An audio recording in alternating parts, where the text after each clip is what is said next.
আমাদের আজকের মাহফিলে উপস্থিত আছেন। পঞ্চগড়ে জাতীয় নাগরিক পার্টির উদ্যোগে ইফতার মাহফিল অনুষ্ঠিত হয়েছে। অনুষ্ঠানে প্রধান অতিথির বক্তব্যে এনসিপির উত্তরাঞ্চলের মুখ্য সংগঠক সার্জিস আলম বলেছেন, জাতীয় সংসদে এনসিপির ৬ জন সংসদ সদস্য বাকি ২৯৪ জন সদস্যের সঙ্গে সত্যের পথে, ন্যায়ের পথে এবং ইনসাফ প্রতিষ্ঠার লক্ষ্যে কাজ করবে এবং বাংলাদেশের আকাঙ্ক্ষা পূরণে অভ্যুত্থানের উদ্দেশ্য বাস্তবায়নে ভূমিকা রাখবে। আমাদের জায়গা থেকে ৬ জনের প্রতিনিধিত্ব নিশ্চিত করেছি।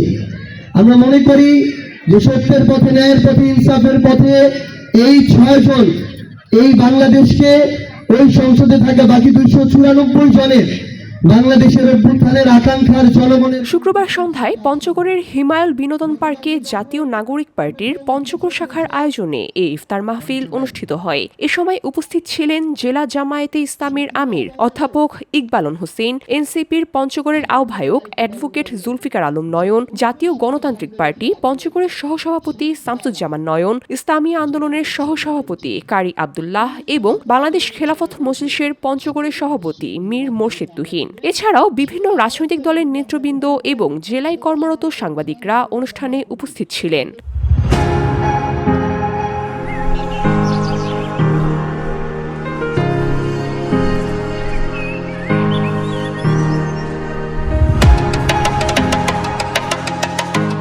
ইফতার মাহফিলে এনসিপির ৫ উপজেলার নেতাকর্মী সহ বিভিন্ন শ্রেণী পেশার প্রায় ১৫০০ মানুষ অংশ নেন। অনুষ্ঠান শেষে দেশ ও জাতির কল্যাণ কামনায় বিশেষ দোয়া মাহফিল অনুষ্ঠিত হয়। VOD Bangla news desk.